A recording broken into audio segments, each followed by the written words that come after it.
Howdy crew, a bit of an update on how the air gas tank holder rack fabrication situation is going. Let's get to it.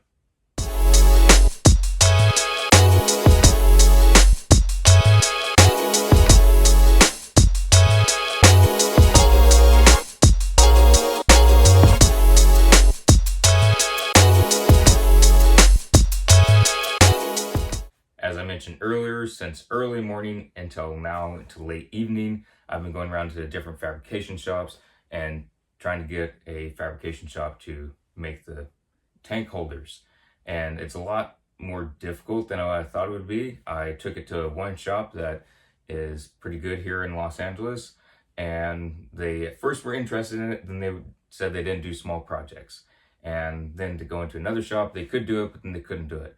So instead of just going to one shop that I could do it, I've been to so many different shops here in Los Angeles and finally found one that could do it.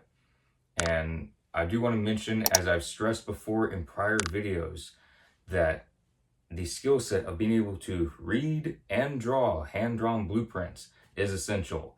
I've been to multiple shops to where the fabricators, welders, and management have no clue how to interpret a very basic hand-drawn blueprint. I don't mean anything complex, no auxiliary views, no section cuts, nothing that's way out there. Just very basic welds, nothing that's, and I don't know how to describe it. It's just nothing that's complex. Very basic, two pieces of square tubing on top of each other, welded together, a little door on the front, a little piece of plate on the back, and some holes on the bottom.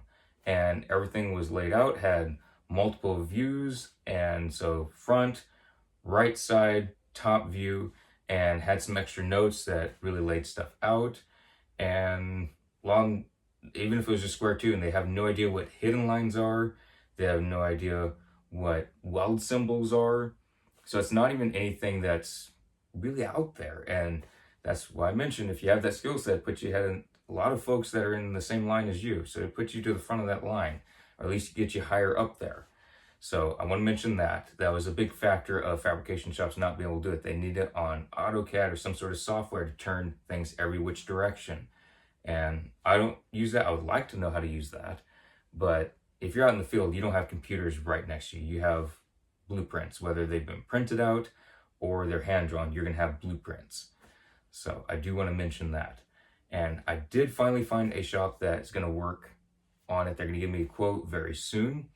But another great thing about going to the shop, I actually have now a new business contact. They have been looking for a certified and licensed welder to work on projects alongside them, not for them, as in working in their company, but working alongside them to be able to hire out to on different projects, which is great. So it's another business contact. If I know someone that needs some shop work done, of just a nice small shop, send it to them. They send certified and licensed work to me. If we need to work together on a project, that's another business contact. And it was great that that happened. If I didn't need this fabricated, if I had all my tools, I would have just fabricated this. I wouldn't have that business contact. But it's great that they're somewhat local, not exactly right near me, but they're somewhat near me. It's Los Angeles. So that's really good. Very happy about that.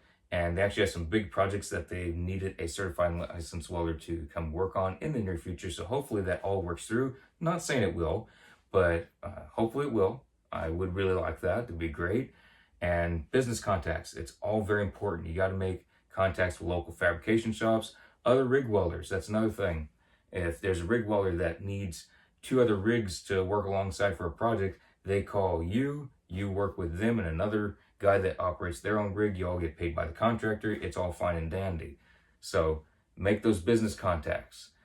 Just been running around all evening trying to find a shop that will work on this. So it's been a long day. A lot of stuff didn't get worked on, but there's a lot of stuff that will be worked on, even into the late hours of the night. Stuff with insurance, stuff with the website, all that good stuff. So that's still all being worked on. And there will be stuff that was going to be worked on today, worked on tomorrow and the next day. So things just got kind of pushed back since there were some delays with the fabrication shops. But everything's still good. That's the update for this evening. Hope y'all enjoyed, and I'll see y'all in the next vlog.